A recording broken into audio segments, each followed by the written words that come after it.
pada kesempatan ini kami akan membahas mengenai mikrohidro. Sebelum itu perkenalkan nama saya Karisya Kayana Paramita absen 8. Saya Raisya Renasya absen 32. Berikut ini penjelasannya. Mikrohidro.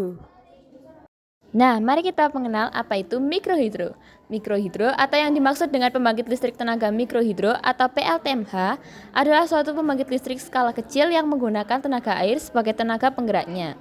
Perbedaan mikrohidro atau PLTMH dengan PLTA sendiri terdapat pada kapasitasnya. PLTMH biasanya menggunakan kapasitas skala kecil seperti sungai, sementara PLTA menggunakan kapasitas besar seperti air terjun. Prinsip kerja.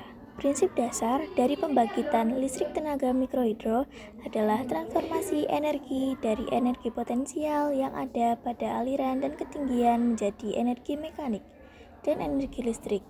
Pembangkit listrik tenaga mikrohidro memanfaatkan beda ketinggian dan jumlah debit air per detik yang dimiliki oleh aliran air. Secara teknis, mikrohidro memiliki 3 komponen utama, yaitu air yang disebut sumber energi, turbin, dan generator. Mengapa sih air disebut sumber energi? Dikarenakan di dalam air tersimpan energi potensial dan energi kinetik. Sedangkan turbin dan generator itu berfungsi untuk mengkonversikan energi aliran air menjadi energi putaran mekanis. Yang selanjutnya adalah keuntungan. Yang pertama, PLTMH ini cukup murah karena menggunakan energi alam. Tentu saja kita tidak perlu membayar untuk menggunakan energi alam seperti sungai dan masih banyak lagi. Yang kedua, memiliki konstruksi yang sederhana dan dapat dioperasikan di daerah terpencil atau daerah-daerah yang terpelosok. Yang ketiga, tidak menimbulkan pencemaran. Seperti contoh pada keuntungan nomor 1 yang menjelaskan bahwa PLTMH ini menggunakan energi alam. Yang keempat, teknologi yang handal dan kokoh sehingga mampu beroperasi lebih dari 50 tahun.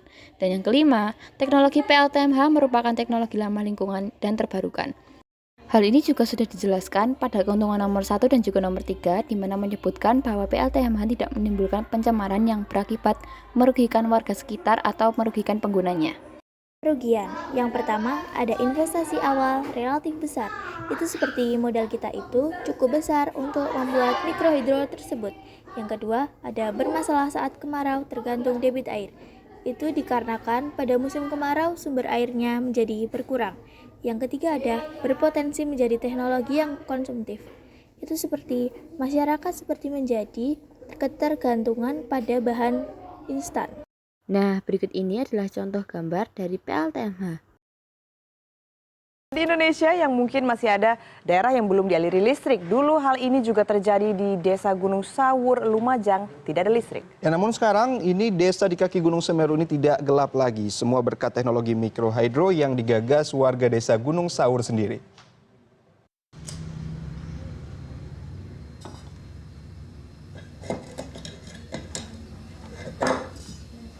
Anak-anak sekarang sudah malam, waktunya belajar. Ini lampunya sudah dinyalakan sama ibu. Ya, Bu. Dulu, listrik merupakan barang langka bagi warga Gunung Sawur, Desa Sumberwulu, Kecamatan Candipuro, Lumajang. Jika malam tiba, anak-anak belajar dengan lampu minyak. Namun sejak tahun 1992, kondisi berubah. Warga telah mendapat aliran listrik dan bisa menyalakan lampu. Semua berkat Sucipto, warga Desa Gunung Sawur yang menciptakan pembangkit listrik tenaga mikrohidro. Memanfaatkan aliran Sungai Besuk Semut, Sarjana Teknik Mesin Institut Keguruan dan Ilmu Pendidikan Malang ini menciptakan terobosan agar desanya tidak lagi gelap. Sungai bagi warga Desa Gunung Sawur ternyata tidak hanya sebagai sumber air saja. Namun dari aliran Gunung Semeru ini, Sungai Besuk Semut bisa diolah menjadi aliran listrik. Dan ternyata hasilnya melalui alat mikrohidro turbin closed flow ini, akhirnya ratusan rumah warga Desa Gunung Sawur bisa mendapatkan penerangan. Nah, itu dia teman-teman materi mengenai mikrohidro yang bisa kami sampaikan. Sampai jumpa di pertemuan selanjutnya.